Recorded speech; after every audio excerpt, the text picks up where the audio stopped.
Hi, Jonathan York, Bay Financial Partners, looking at investment markets. Really, again, very interesting times out there. Just when the world looked like it was starting to get on top of COVID, it throws another curveball with a new sort of variant coming out of South Africa now called Omicron.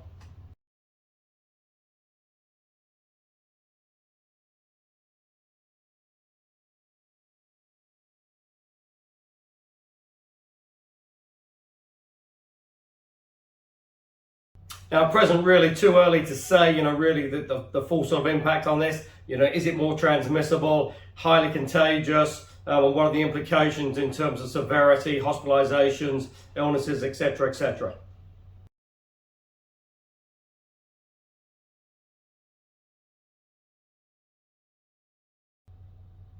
But obviously the big question as well is, will the current vaccines be effective against it?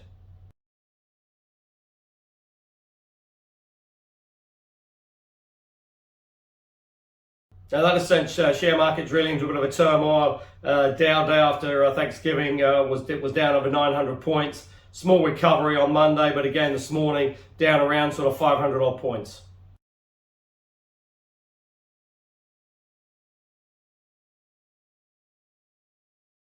So what it does do, obviously, is just throw another level of uncertainty out there, and it's really just going to be interesting as we obviously head into the Christmas period.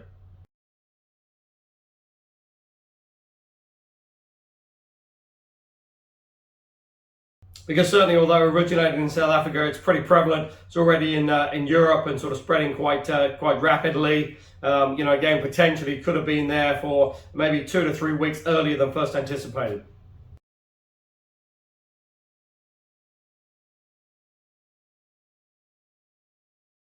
But it's also reached as far field as Australia as well.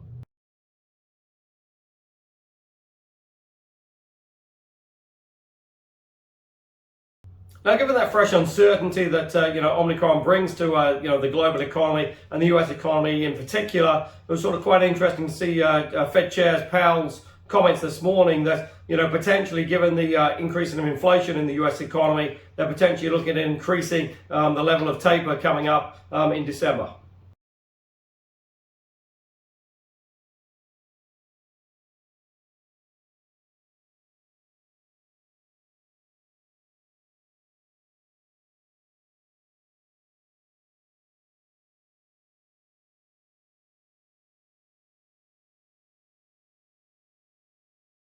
So that's just increasing the amount of bonds they withdraw from the market that's been there to sort of try and support it. And it's just going to be very interesting to see how this sort of plays through. Because potentially you've got the Fed looking at increasing the level of reduction for support for the economy, whereas on the other hand, obviously you've got Omicron that potentially could throw the economy into a little bit of a sort of tailspin and a little bit of weakness out there.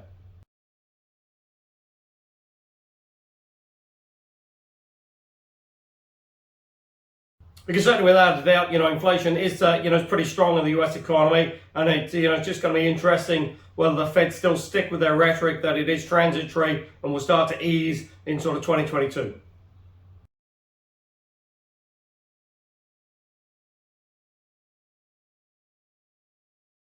But what is quite interesting as well is that 10-year yields have come down from around 160 to just below 150 now.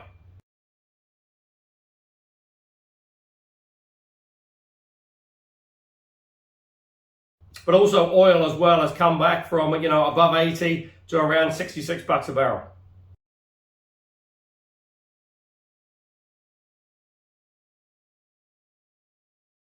Now, obviously on the oil, that's hugely deflationary, and that takes a little bit of heat off the inflation numbers.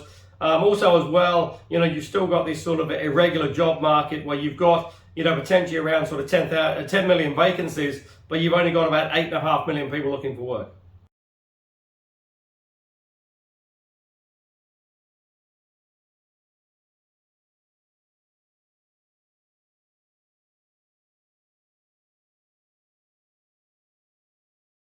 So really, when it looked like potentially there was just going to be a nice sort of smooth run towards year end, a little bit of a pickup, bit of a rally going into year end, that's far from it now, and you've got potentially as many questions out there as answers.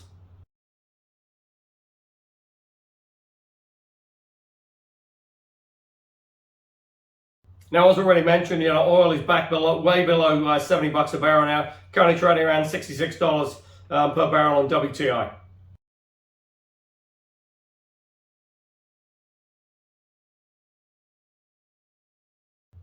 Now in the UK, they also have this new variant, the Omicron, and really certainly with the relaxation of restrictions out there, plus the Northern Hemisphere winter, plus the flu season as well, it's just going to be really interesting to see how it sort of plays through, because certainly the UK economy was starting to get back on track and was showing, some reasonable traction.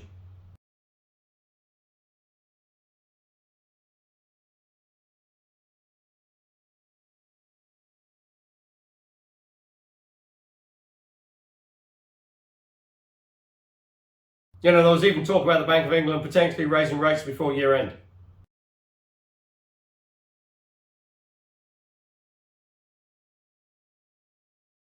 Now at present that appears to be off the table.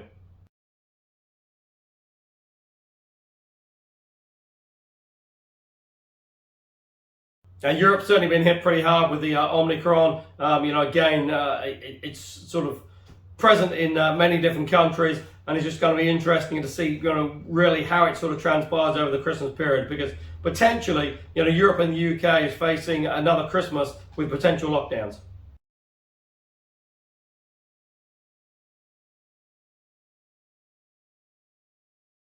Now, obviously, that has some pretty major implications for the economy.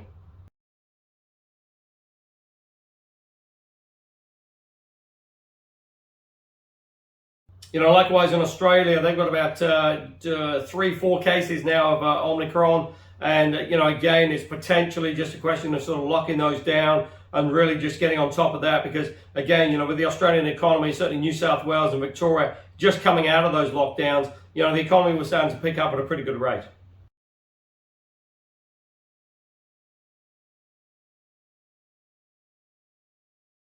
So really it's just all about isolating these cases, getting on top of it with the COVID sort of tracing, and then, just really being able to sort of isolate them and stop the spread.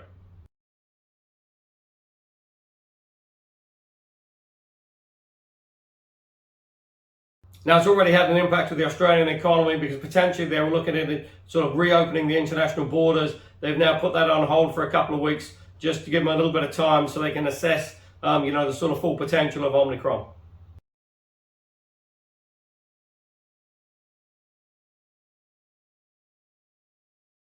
Now, here in New Zealand, while we haven't got any cases, it's really probably only a matter of time. A lot of countries, including New Zealand, put bans on flights coming out of Southern Africa. That hopefully should sort of stop the spread.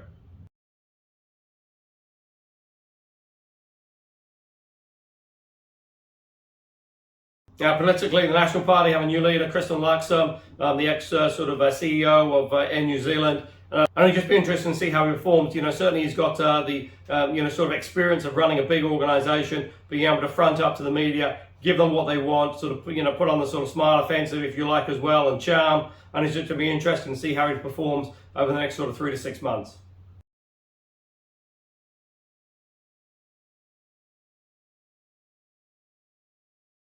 Because certainly National have been struggling in the polls. I'd say it will be interesting because Labor at present are coming under quite a bit of pressure for their handling of the COVID situation.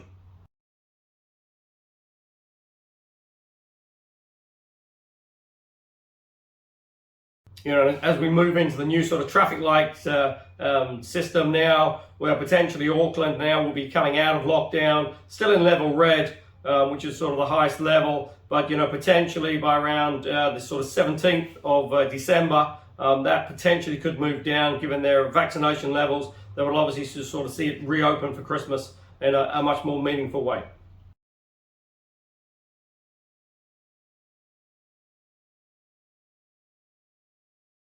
The worry is, though, that then potentially with a little bit more freedom to travel around the country, you then see an increase in cases in other areas.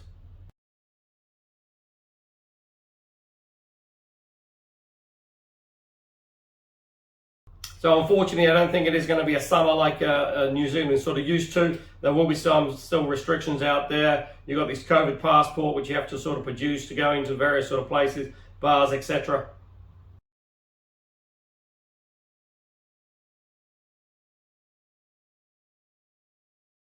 So it will be interesting to see how hospitality sort of picks up, because, you know, certainly at present, obviously they've struggled over the last sort of 3 to 6 months, and it's just going to be very interesting to see how it sort of plays through.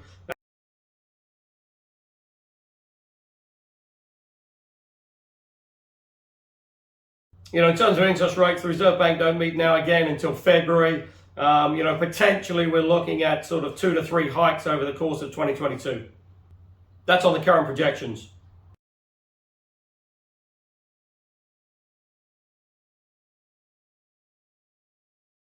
Now, so while not here yet, if Omicron does come, then potentially that sort of throws a little bit of a spanner into the works and potentially sort of reduces those rate hikes.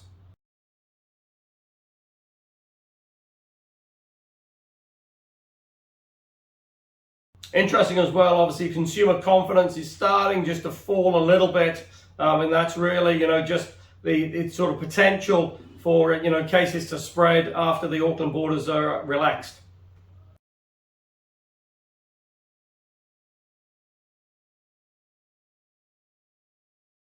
Big change as well for our KiwiSaver default providers. Those sort of providers changed on December the 1st. Now, if you hadn't sort of made any changes in terms of an active choice, you will now be reallocated to a default provider.